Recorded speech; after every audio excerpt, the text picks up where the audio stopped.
Welcome to Kiffin's Cajun Cast. It's my very first episode of my new podcast. We're going to open up the line for some callers. Let's keep it clean. I know how you SEC farm animals can get. Let's take some calls. Miss seeing you in powder blue, you fist-pumping twink. How the do you still have a call-in show in 2025? Okay. I hope you get swamp syphilis trolling for poon on Bourbon Street. Miss the show. This is heartwarming. Hey, kid, you. All right, let's go. No lane, no gain. Sup, Lane? Pumped to have you at LSU. I'm very interested in helping with the NIL, you know, nuttin' in Layla. How was she gonna get it? Okay. You are Belichick in yoga pants.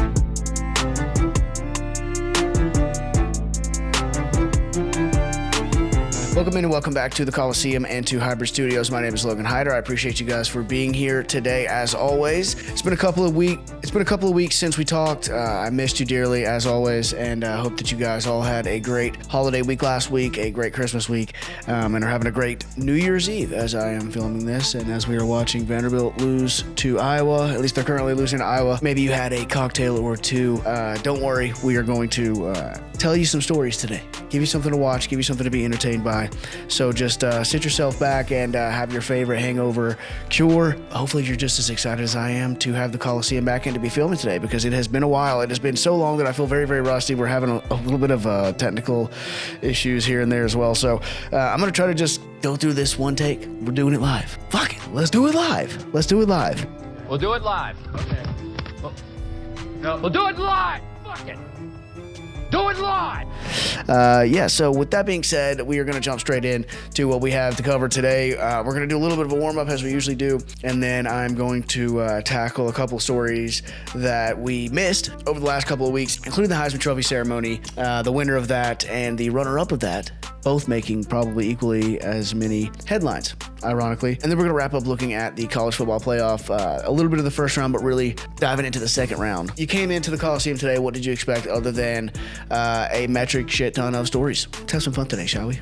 Ex-Michigan coach Sharon Moore. What a way to jump into it. Ex-Michigan head coach Sharon Moore reportedly offered OnlyFans models season tickets in exchange for a sexual act during a rager at a Houston hotel hours after winning the national championship game. Yikes. In 2024, OnlyFans model Mia Sorati, a Wolverine superfan who previously claimed the married father of three would send her messages on the platform, revealed Moore requested a meeting with her after his team won the Natty at NRG Stadium. Sharon was offering me and two other OnlyFans girls season tickets in exchange for a foursome. Told Outkick, Clay, what are you doing, bro? I declined because I'm already rich and I can buy my own tickets. Sorty previously claimed that Moore sent her messages on the platform during halftime of a game against Michigan's arch-rival Ohio State. On November 29th, the Wolverines were crushed by the Buckeyes in that game, 27-9. Yeah, I don't think that we covered that in the last episode about this, but yeah, apparently he was messaging, I guess, this girl during the game against Ohio State at halftime. Yeah, that's legend. Oh, this is so fun. I'm so ready for the Lifetime movie working title, She Didn't Want More, the Sharon Moore story. Oh, very good. And I was gonna make this next video the intro to the episode, but that Daniel Tosh clip was just too good not to use, coming off the back of talking about Lane Kiffin so much, because we're not going to talk about Lane Kiffin. So I just wanted to include that. But this is a close runner-up. If you're new around here, then we have used Spooky Dookie Studios a couple times for our intro, because this guy is hilarious. Very quickly. If you're not subscribed, please subscribe. If you come here to watch multiple videos, definitely consider subscribing.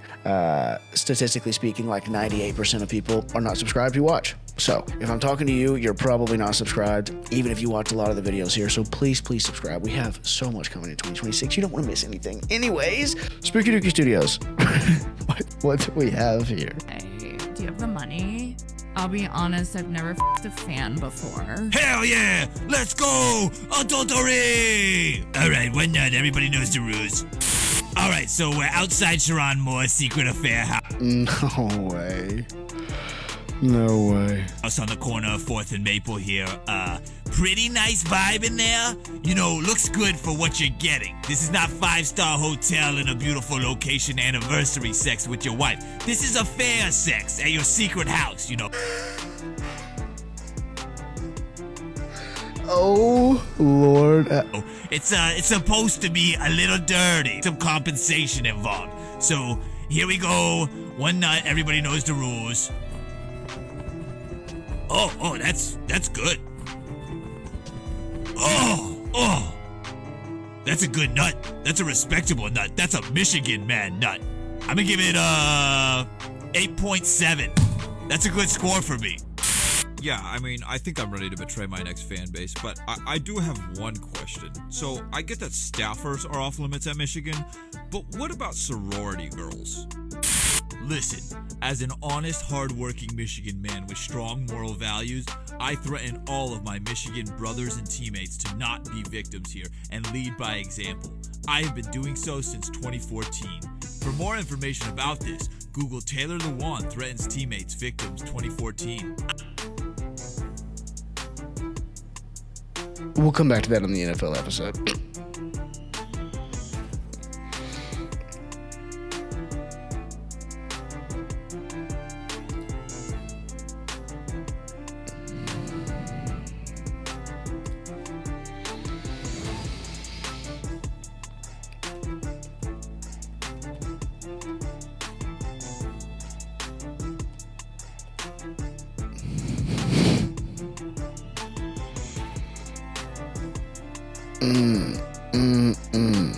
That is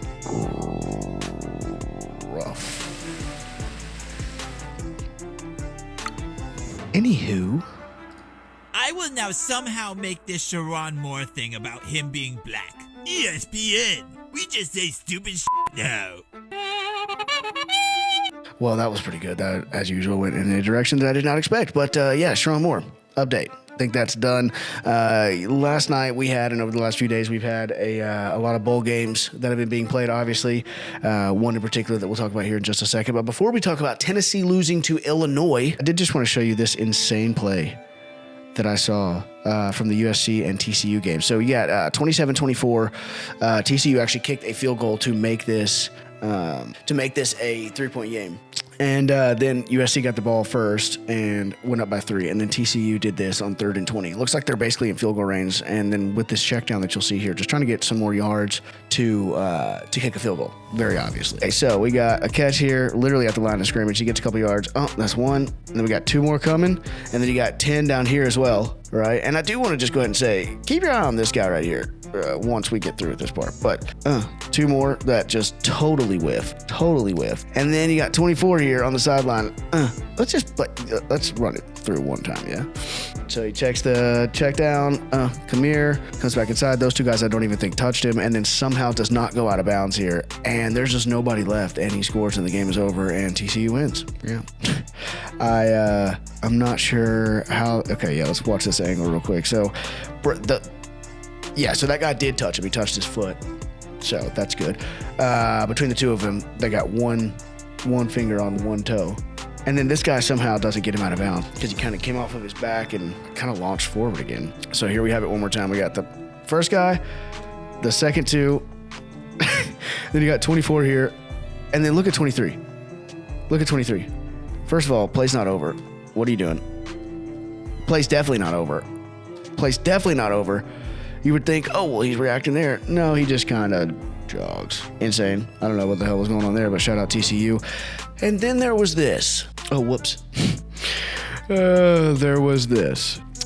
Yeah. So, again, this is just a warm-up story. I just don't even have I've talked about this all year. I've been more right about this than maybe any other take. I'm very glad that I have this on record now. But yeah, just the exact kind of end to a season that you would expect from a team like that and from a team that's coached that way. I've said it before. I'll say it again. The man has issues as our head coach. He has issues. I just had this conversation with my dad over the weekend. Look at this. Did not beat an FBS team over 500. Tennessee's 30-28 loss in the music city. I'm pretty sure this is just going to be all the same thing. Yeah, so I don't know why. Anyways. Tennessee's 30-28 loss in the Music City Bowl to Illinois means the Vols did not beat an FBS team with a winning record this season. Year 5. The Vols' 8 wins came against teams with a combined 34-62 record, including one 7-5 FCS team.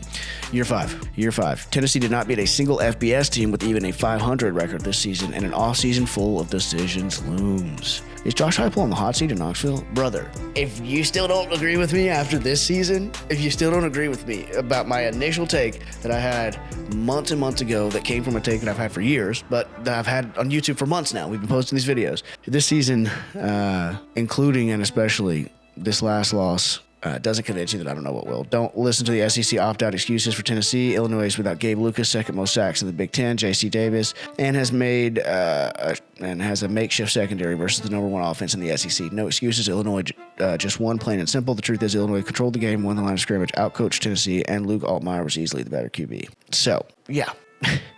It's Illinois. It's fucking Illinois. It's Illinois, brother. Like, what are we not allowed to...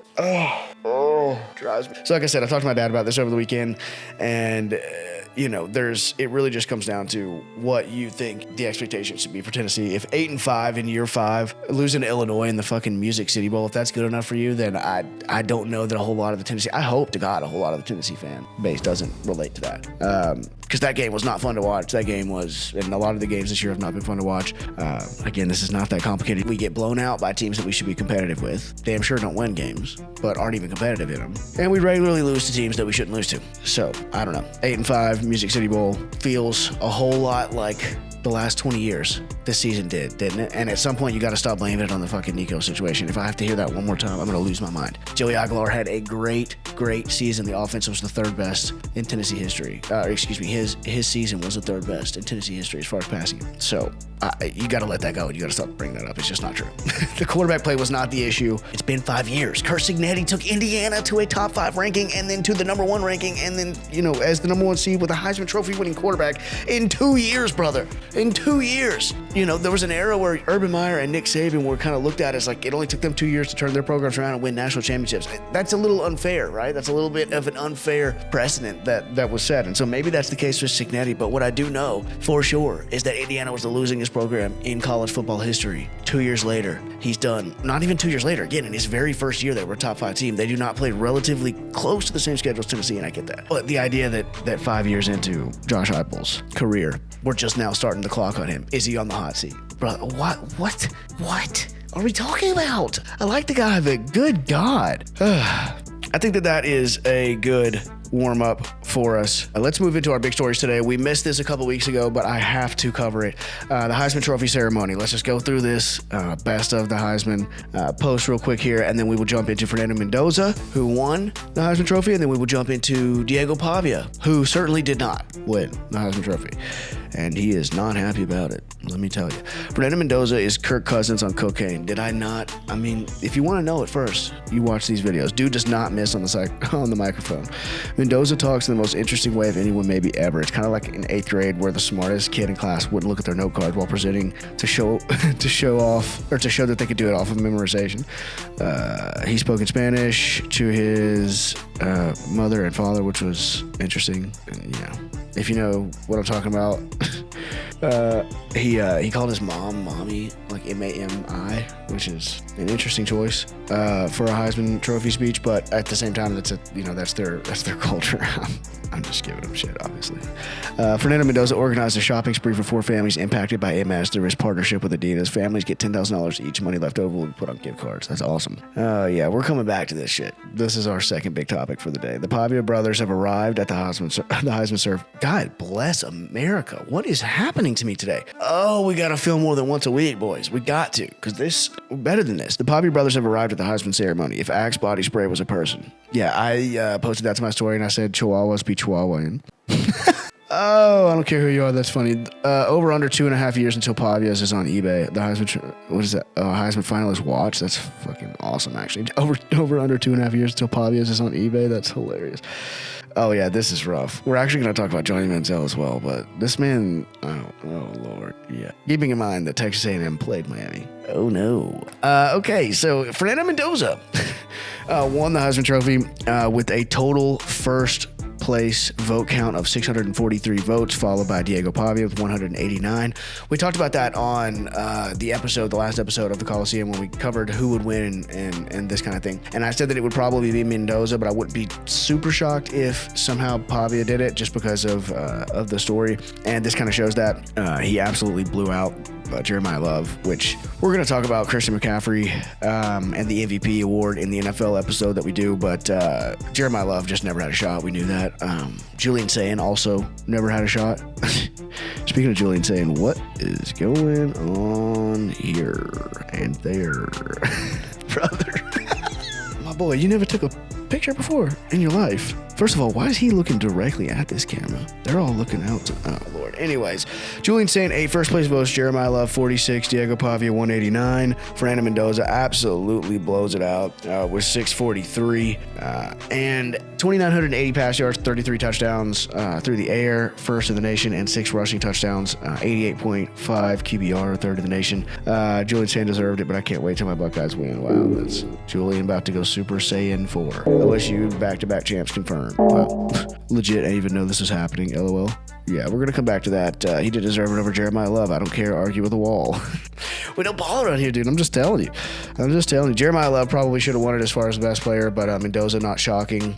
And the story that he had and where he came from, Indiana, again, Vanderbilt, pretty comparable, but 13-0 is just hard to argue with. The most unlikely Heisman winner ever. Fernando Mendoza wasn't a blue chip. He was a 2-star recruit with 0 buzz around his name. Just a kid from Miami who loved football in school. Then his family made a life-changing decision to get Fernando to elite football camps. His parents sold their house. Wow. Despite the sacrifice, Mendoza still wasn't heavily recruited. Quick side note on this. Whenever I played football, and I played in a wing T offense, and I was essentially a slot receiver. So if you know what I'm talking about, that is not very compatible. And the long and short of it is that I did go to a lot of camps, especially going into my senior year. And one of the camps in particular that I did pretty well at got me an invite to the next level of the camp in Virginia, and it was expensive. And it's unfortunate because in that type of situation, that really would have been probably the best chance that I had at getting recruited. And, it's just, there's only so much you can do. So the camp circuit is a very interesting thing that you could just do. We could do an entire video on that alone. There was a couple NFL players that were there that were receivers that also got invited to the next level of camp, obviously. But, we showed out a little bit. I digress. Despite the sacrifice, Mendoza still wasn't heavily recruited. He committed to Yale for academics before flipping to Cal, betting on development over spotlight. At Cal, Mendoza redshirted. He had to earn the starting job the hard way. After his best season at Cal, Mendoza transferred to Indiana to join his brother and head coach Kurt Signetti. 1 season and 1 real opportunity. He did not waste it. In his lone season, Indiana 13-0 record, program records, plural, shattered, led IU to the #1 overall seed, Heisman Trophy winner. So, yeah. Absolutely incredible season for Fernando Mendoza. Happy to see him win it. His speech was awesome. I'm not going to go through all of that because that would take a little bit too long. But I did want to show you this afterwards. I still have not watched this. I've had this saved for like 2 weeks. Trevor Heisman Edition trading card. Oh, wow, that's great. With you on it. We want to see your reaction to it right now. Oh, my. That was the Maryland game. That was insane. That was great. That was when my teammate Roman Hemby played against his former team, scoring touchdowns left and right. That was such a great game going into Maryland. I mean, I love it. Just displaying the enthusiasm and authenticity. Maybe it got a little too emotional. Who knows? But, that's who I am. This guy is Kirk Cousins. I swear to God. No, that is really awesome, though. First of all, first of its kind Heisman edition card. That's pretty fucking dope. And then to shout out his teammate, of course he would. Of course he would. That's what Fernando Mendoza does, because he's a dog on the field and as a leader. One thing I do want to mention really quickly before we jump over to somebody who is absolutely a dog on the field, but a certified hoe off of it. I do want to bring up one more time the lack of competition, or the lack of, speaking of Diego Pavia, literally have Iowa versus Vanderbilt on right now. What is that? 8-4, number 23 Iowa beating number 14 Vanderbilt, 10-2, 14-3. That can't be right. Not with the Heisman Trophy runner-up. Anyways, the Heisman Trophy quality this year. There was a comment that we mentioned or showed a second ago where the guy said that I really didn't even know that this was going on, and that is kind of a sentiment that I think that a lot of people would share, as far as just not really caring about this year's award as much as some in the past. I have a legendary group of players to go over with you in just a second, as far as some past winners. But one piece of reference that I want to give, and I've talked about Johnny Manziel several times on this episode, or on this show. He is literally my favorite player ever from college football. I have one of his Texas A&M jerseys in my garage where I work out, and disrespect that goes towards him. I actually don't really understand why he was in this year particularly brought up so much, like with Diego Pavia, John Mateer. And then we went over the people that were talking about how he just basically got his Heisman. Oh, look, there goes Pavia right now, as I'm saying that, of course. But yeah, the disrespect that is put on his name, whether it be about his Heisman Trophy, especially if you want to try to bring that up to act like he can't talk about this year's Heisman Trophy, it's insane. But just generally, the disrespect for what he did, I thought at the time was crazy. But essentially, my point being is that Johnny Manziel is, for my money, probably the best player ever in college football. That's just my opinion. I know a lot of people are not going to agree with that, and there's going to be some people on the Heisman Trophy list here in a second, like Reggie Bush, who could really, really make an argument, and I would not be upset if you had him at number one. But straight up, Johnny Manziel is underrated, like a lot, very much so. And as usual, things that we talk about on here, as we spoke about them, they seem to come up in the zeitgeist of college football, and thankfully, somebody got around to not just roasting, one of the greatest players ever and comparing him to guys who could not lace his fucking cleats. But there were some people who genuinely tried to remind people of what I've been trying to remind people for months at this point, such as this gentleman here who might be on drugs in his profile picture, but he's got a good point. Johnny Football had better rushing stats than this year's Heisman running back finalist, and better passing stats than both all three QB finalists. Okay, can we get let's fix this for him. Johnny Football had better rushing stats than this year's running back Heisman finalist and better passing stats than all three QB finalists. Johnny Manziel in 2012 had, this is in one season, this looks fake, 2012 had 201 carries, which is crazy. Jeremiah Love sat out in a bunch of games, but the fact that he had more carries than this man is nuts. Rushing yards, 1410. Rushing yards, 1372. Had more rushing yards on just a couple more attempts. Yards per carry, right there. Again, a little bit higher. Rushing touchdowns, 21. Rushing touchdowns, 18. The man had 21 rushing touchdowns. Do you understand what we're talking about? In 2 seasons, Johnny accounted for 9,989 yards and 93 fucking touchdowns. In their first, this is why the Mike Evans shit drives me crazy. In their first year in the SEC, he did this. Oh my Lord, dude. In 2 seasons, this man accounted for almost 10,000 yards and almost 100 touchdowns in 2 seasons. So yeah, just fuck off with anything comparing this man to anybody who's playing right now. And before we get to your bitch ass, another guy who I have talked about several times as, for my money, being the single greatest college football season ever, unquestionably, would be Joe Burrow in 2019. 5,671 passing to Mendoza's 2,980, 60 touchdowns and 6 picks to Mendoza's 33 touchdowns and 6 picks. These are both players that won the Heisman Trophy. 76% completion percentage to 71. 202 quarterback rating to 153. Good God almighty. Get used to lower stats. Play clock rule change has subtracted 4 possessions per game on average. Is that true?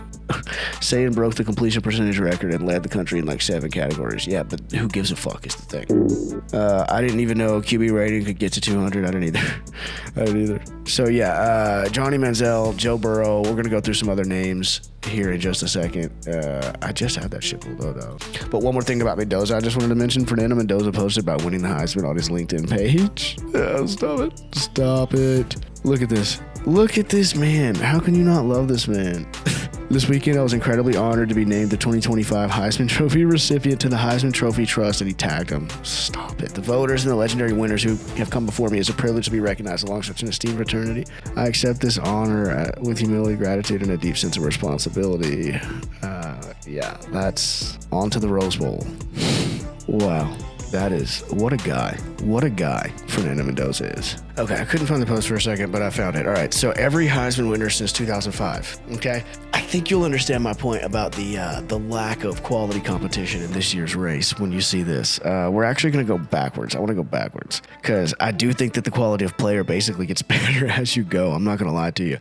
Travis Hunter in 2024 at Colorado. Jaden Daniels, 2023 at LSU. Caleb Williams, 2022 at USC. Then you got Bryce Young. Damn, I didn't even realize Alabama went back-to-back like that. But they have Bryce Young and Devontae Smith. So now we're getting into some dogs. Joe Burrow, Kyler Murray, Baker Mayfield, Lamar Jackson, Derrick Henry. Then you got Marcus Mariota and Jameis Winston, both serviceable in the NFL, but incredible seasons that they had as well. Domination, in fact. Johnny Manziel. Robert Griffin III, Cam Newton, Mark Ingram, Sam Bradford, Tim Tebow, Troy Smith, Reggie Bush. My God. I mean, which of these groupings are you taking? Is this all in 4s? Which of these groupings are you taking? Are we taking Reggie Bush to Sam Bradford? Are we taking 05 to 08? Are we taking Mark Ingram to Johnny Manziel? That's a strong group, too. 09 to 12. Are we taking Jameis Winston to Lamar Jackson? This group probably ain't going to be it. Baker Mayfield. God damn, they went back-to-back, too. Interesting. So in, what is this? 1, 2, 3, 4, in 5 years you had 2 people from Oklahoma, 2 people from Alabama. That's annoying.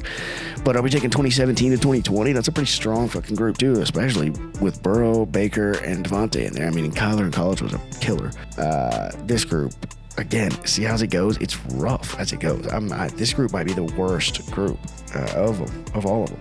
So yeah, quite the difference of of quality of players. The next topic that we're going to cover is Diego Pavia, runner-up of the Heisman Trophy, and really more so his reaction to it afterwards. This was pretty funny though. Listed height: Jeremiah Love 6 foot, Fernando Mendoza 6'5", Diego Pavia 6 foot, Julian Sayin 6'1". Someone is lying about their height, or 3 people are lying about their height. I thought about this with Cam Ward. Last year, I thought he looked a lot smaller. This is part of the reason why. No, not Cam Ward. Ashton Genty, standing next to Cam Ward and standing next to everybody else. But I thought about like just how small he looked, like height-wise, and I was like, it's got to be the angle or something. And no, Genty is really like 5'8". This is similar. This is very similar. I mean, 6 foot, 6'5", 6 foot, 6'1". So in reality, he's probably 5'11". He's probably 6'4". He's probably 5'11" or 5'10", and he's probably 6 foot. But in this picture, it's actually much, even worse than that. I mean, Diego Pavia and Jeremiah Love are listed as the same height. Let's just do a real basic drawing over here. I mean, it's not even fucking close. I mean, maybe Buddy's got lifts on. I don't know. But don't look remarkably, yeah. Anyways, so yeah, that was the first thing that came out that was pretty funny. And then there was this as well. Here's Fernando Mendoza just walking in general. Everybody's saying hey to everybody. There's pictures being taken, etc. Left his wired headphones in his ears while shaking hands with members of the panel. Which, I mean, he's got both of them out, to be fair. But it's just the general air about him, right? Some of the stuff is more concrete than others, which we're going to get to all of this in a second. But while we have this pulled up, what we're talking about here is bad enough for Reese Davis to say that he regrets giving him his Heisman vote. Do you have this video? No? Okay, well, Reese Davis. But the one thing that his behavior, even with the apology included and accepted, did for me was that it made me regret my Heisman vote. I voted for Diego Pavia because I know what the history of Vanderbilt is. Exactly. He's getting a lot of passes for a lot of stuff because of how well he's played for that school. Way to go, SEC Reese. People are dumb, man. People are just dumb. And with that being said, again, finishing second is something that he should be really, really proud of. But this is something that he posted right afterwards. Theo Vaughn posted a picture with him, and he said, F all the voters, but family for life. And then this says, fuck Indiana. And he is, yeah. I'm sorry. A Tuscaloosa news columnist Chase Goodbread. Whoo, what a name. Who's a Heisman voter, fired back at the 23-year-old Diego Pavia for his F all the voters comment, calling out the immaturity and arrogance after 6 years of college. That's actually hilarious. Had this been the 19-year-old Johnny Manziel, a Pavia confidant, by the way. Never even thought about that. Johnny Manziel's 4 years older than him. Or Diego Pavia's 4 years older than Johnny Manziel was at the time. And Manziel got absolutely eviscerated for every single thing that he did. I digress. Had this been the 19-year-old Johnny Manziel, an F all the voters post on social media would have been at least less surprising, if no less classless. But after 6 years in college, you'd think Pavia would have signed up for at least one course on humility by now. Son. So with that being said, we're going to get into some of the videos that I had pulled up for you about the reaction to said behavior by Diego Pavia. First up, we got Katie Knoll, I believe is her name. Let's check. Katie Nolan. That's my bad, Katie Nolan. But yeah, Katie Nolan. And then we have several. We got Cam Newton. We got Mark Ingram II, 2 actual Heisman Trophy winners. So I'm going to shut up and play some of these videos that we got pulled up for you. I'll give you 3 things. Tell me which one bothers you the most about Diego Pavia. Let's hear it. 1, showing up to the Heisman in a turtleneck and chain, and then wearing it out to the club that night. I mean, geez Louise. Repeatedly shooting his shot at Tate McRae to no avail. He did? It included Theo Vaughn DMing Tate McRae to ask for a date with Diego Pavia. What?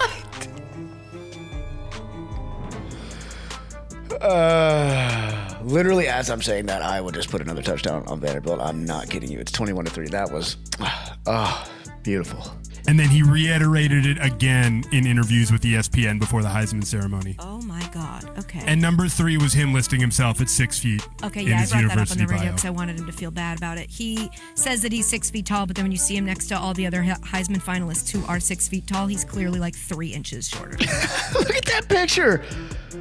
Dude, he is way shorter than they are, which is fine as a short king myself.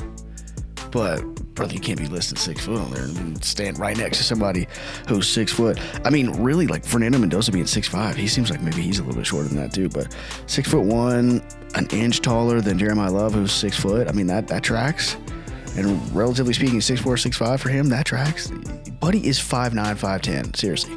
At least. And this is very much giving that. Ew. How skewed is your understanding of women that you think Theo Vaughn sliding into our DMs is a good ambassador for you? Katie, I'll give you 3 things. Tell me which one bothers you the most about Diego Pavia. Let's hear it. Was that the end of the clip? Okay, that was a weird thing to end it with. Theo Vaughn's the man. Katie Nolan. I was actually hoping she would elaborate on that a little bit, but okay, next we have Kevin Hart. And I can't remember this dude's name. But real quick before I play this show's called Good Sports. There's a very popular YouTuber named Brandon Perna who has a channel called That's Good Sports. Shockingly close. And this came out just very recently.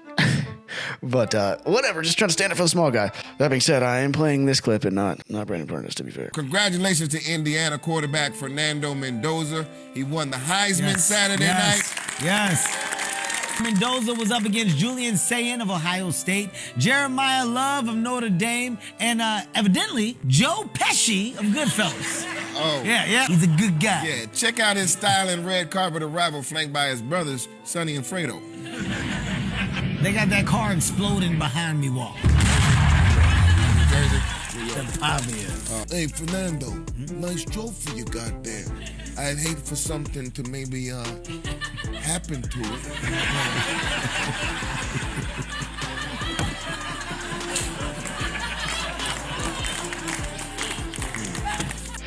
Hey, Fernando, good trophy you got there. Next.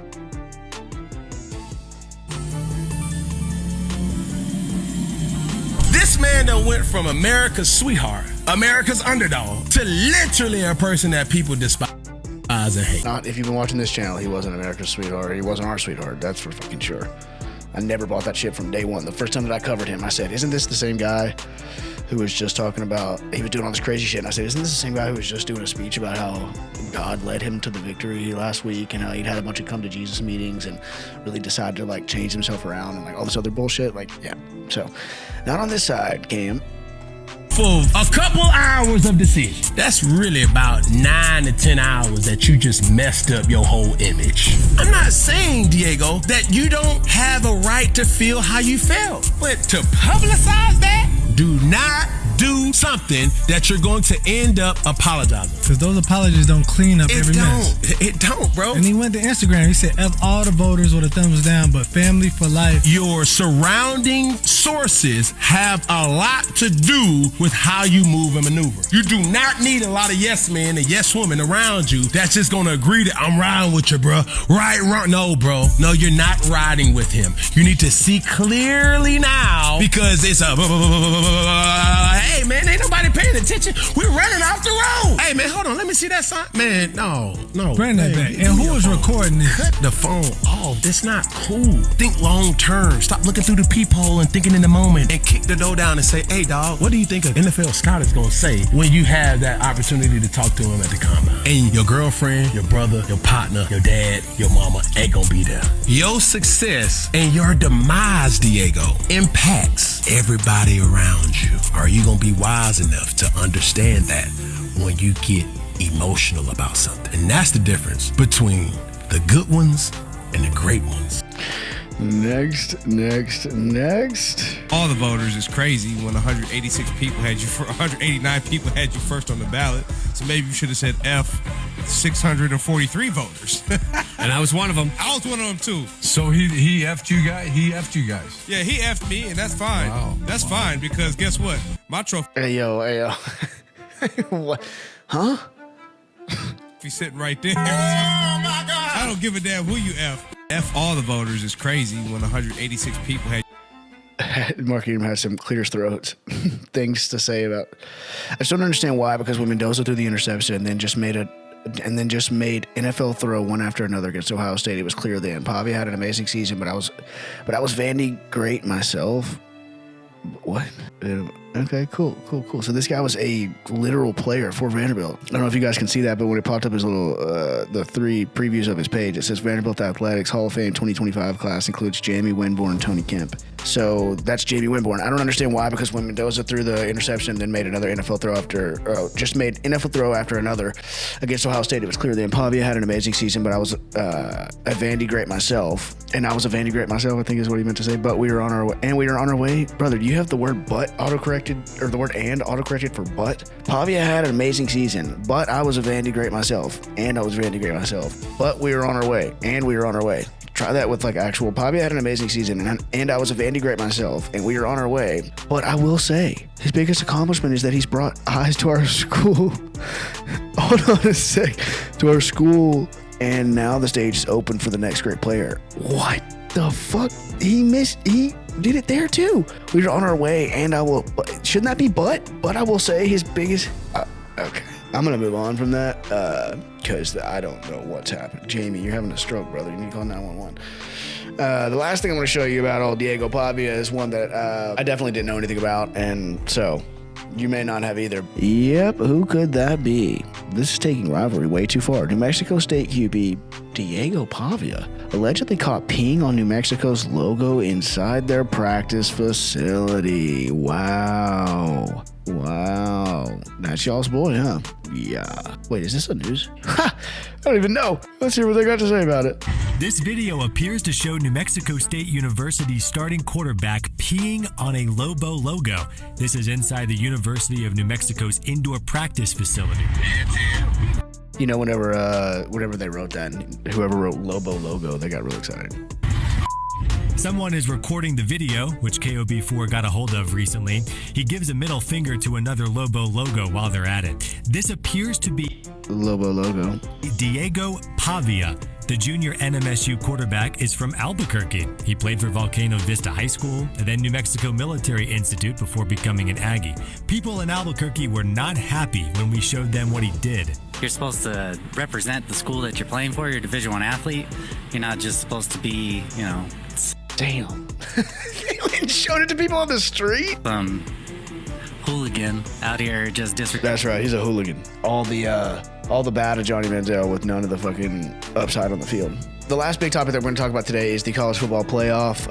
In the first round, you had Alabama beating Oklahoma 34-24. Miami somehow fucking beat Texas A&M, which I told everybody was the easiest pick on the board other than Ole Miss over Tulane and Oregon over James Madison in a big way. The 34 points by James Madison, you don't love to see that if you're an Oregon fan. But a lot of blowouts on there. The Miami defense is just ridiculous. I'm not doing the whole Carson Beck thing again. I have plenty of clips to reference back to that guy is heavily overrated, and I expect this evening, about the time that this video goes out, for him to be getting destroyed by Ohio State.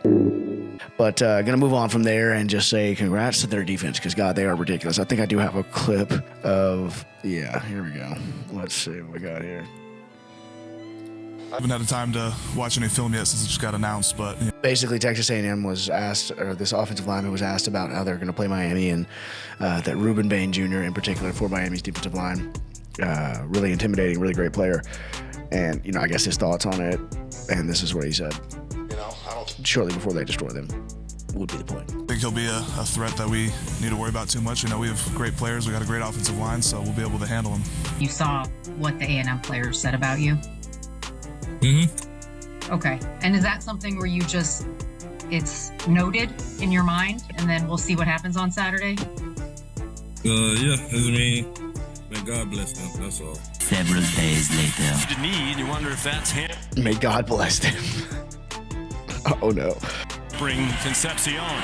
Reed running for his life and goes down in the arms of Reuben Bain. His teammates kept spinning Reed around like a top, and then Bain. I haven't had the time. Yeah, that was far from the only play that he made. Yeah, so not a good look for Texas A&M. Congrats to Miami. Let's see what Paul Feinbaum has to say on their chances of beating Ohio State, who they have next. This down a little bit. Is there a recipe for Miami to knock off Ohio State and upset the Buckeyes? What do you think, Paulie? There is a recipe. What Miami has to do is replicate what it did on the road at Kyle Field against Texas A&M, and then do a... Yeah, score 10 points, and then pray to God that your defense holds the other team to 3, because that's a strategy. Good luck. I mean, why? Like, how is it this hard to find the fucking... whatever, I'm just going to pull up the full bracket. Alabama wins, Oregon wins, Miami wins, and Ole Miss wins. So now you got number 1 Indiana versus number 9 Alabama, which is a pretty interesting matchup because you got Kalen DeBoer and Kurt Cignetti who will face off against their former teams. First of all, doesn't Cignetti just look like a menace? Look at him. But he looks like he's about to plan has an evil plot to take over the world in the year 1999. He looks hilarious, and he looks dog. Whoa, is that your natural hair color? That's intense. Yeah, absolute dog, by the way. Kalen DeBoer as a coach, generally. But look at this man. Is that supposed to be a wing? That's a weird picture to choose. Yeah, Kurt Cignetti he's got like a wild look. I don't know. Something about him just looks unhinged. I don't know how else to describe it. So yeah, facing off against their former teams, that's pretty cool.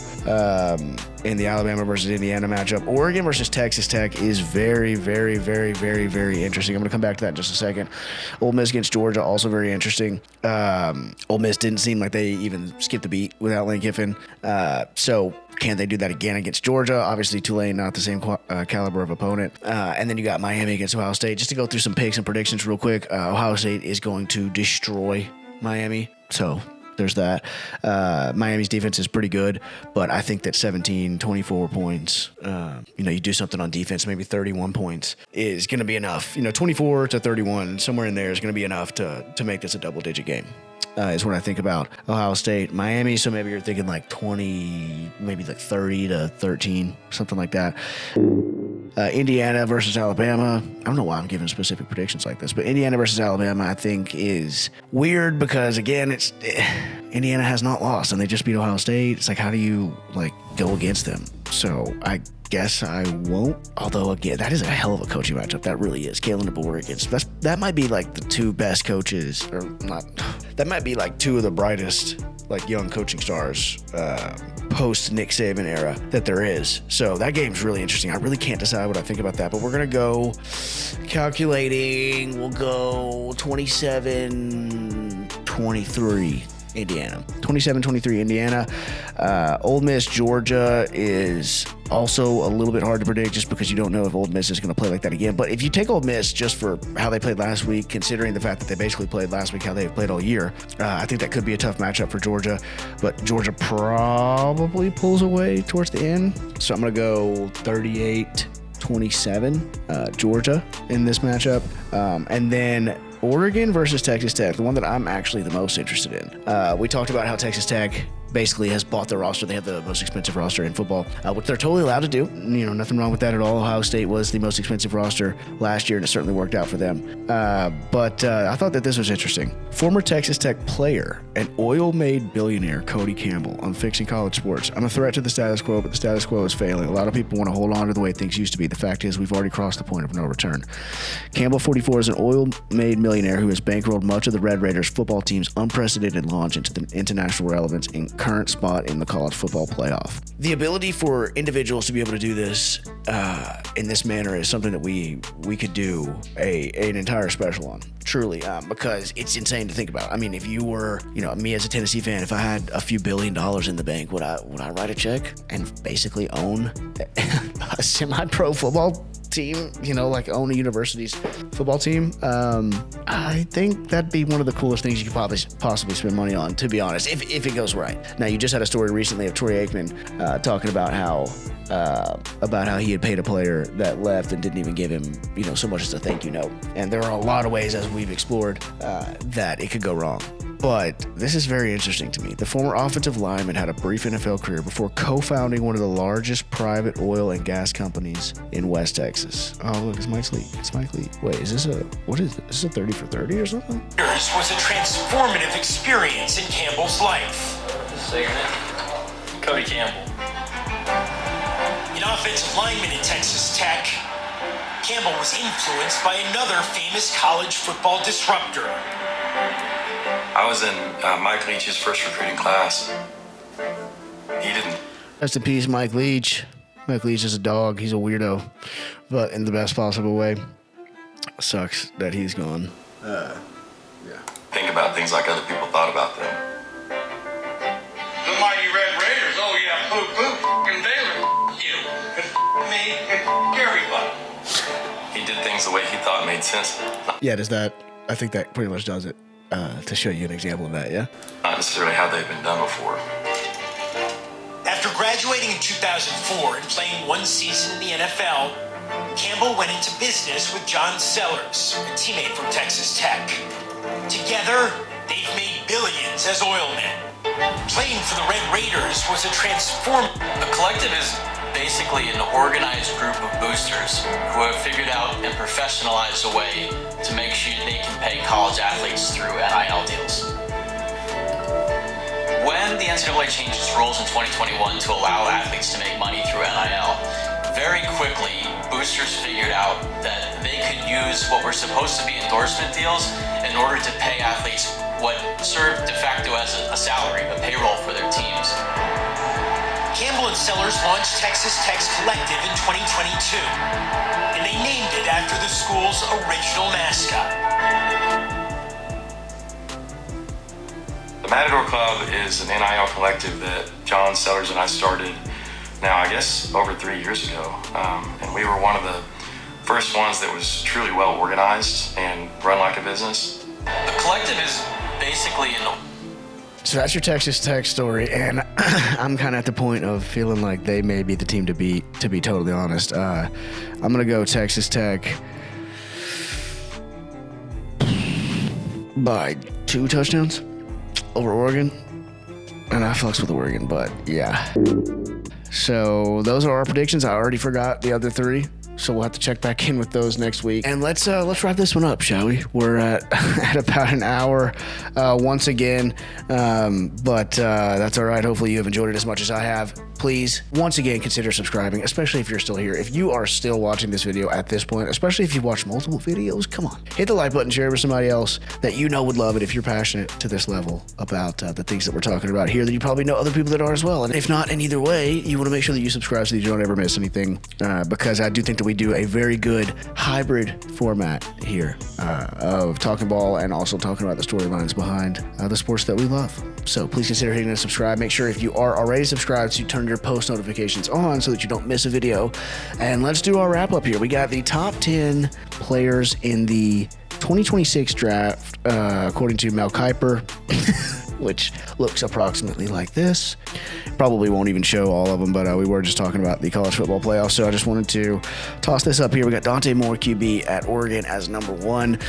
That's not super shocking, although Mendoza will be fighting him for that spot. Jeremiah Love, my favorite player. He's cool, I'm sure. Oh my God, Vanderbilt scored again. I'm actually watching this game as we go and experiencing quite the roller coaster. We'll be ready for this kid to graduate. Good Lord. Dante Moore, number 1, QB. Fernando Mendoza, number 2. Like I said, that's not surprising at all that they have him next.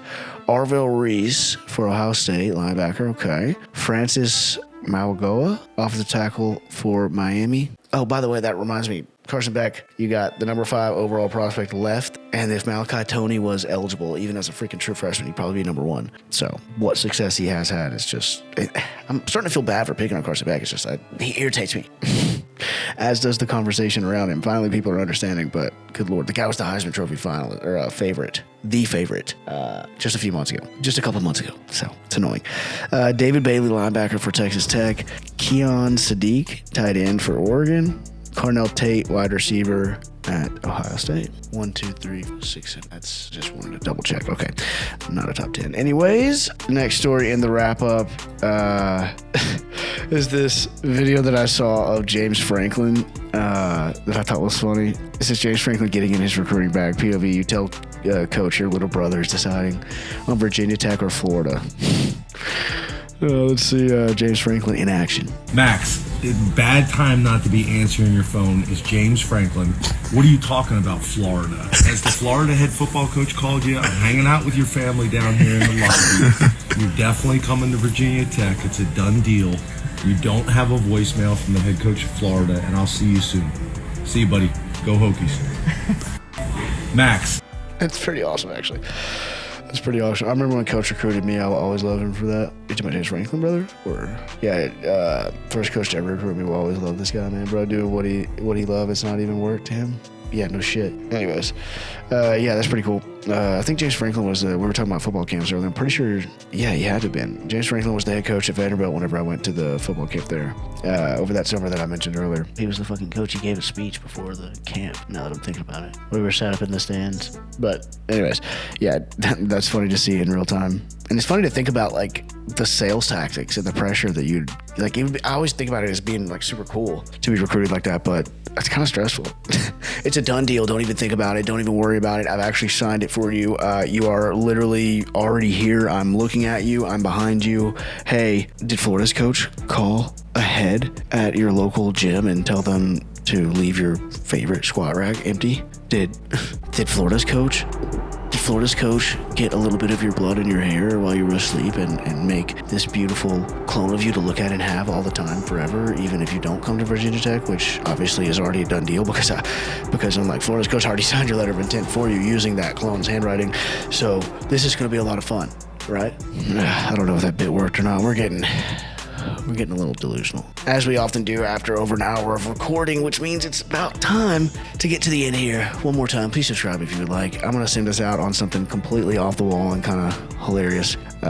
Fun fact, Bob Marley's son was a monster, apparently, at Miami. Rohan Marley was busted next at Miami. The Hurricanes linebacker proved he was more than just Bob's son, earning a national championship with the 91 squad, leading the U in tackles in 1993. A lot of the comments are hilarious. I literally haven't watched this yet. So if you hear something that matches this theme of this video, I think if you know, you know. But I'm going to leave you with this. Appreciate you guys, and we will see you next time. Football, playing in Miami, how was that? I get to Miami. The first thing they told me, you don't belong here. You only here because you're Bob Marley's son. I said, yeah. I just ripped up high school. I done one of the top running backs in the country. I done punished him. I led the country or the state in all kind of different things, and I was busting necks. So I get to Miami, they move me to cornerback. I said, cornerback? I said, all right, what do I do? Because you remember, I'm every position I'm learning for the first time in my life. Mm-hmm. I'm tripping off how you even came from Jamaica to even be able to play football. I told you, Dan Marino. Yeah. Mark Clayton, Mark Duper. Yeah. The Miami Dolphins. 49ers beating them. Oh, here we go. Yes, sir. He ain't gonna let you make it with that. Can't do it. But go ahead. So you're in college, cornerback. It's rough, man. Always bring those sad memories, you know? So I got out there with the attitude like, all right, I gotta prove myself. And I remember playing cornerback, cover 2. Oh yeah, Ro could jam your ass. Marley would jam you. But I couldn't cover deep. It wasn't my thing because hip burn.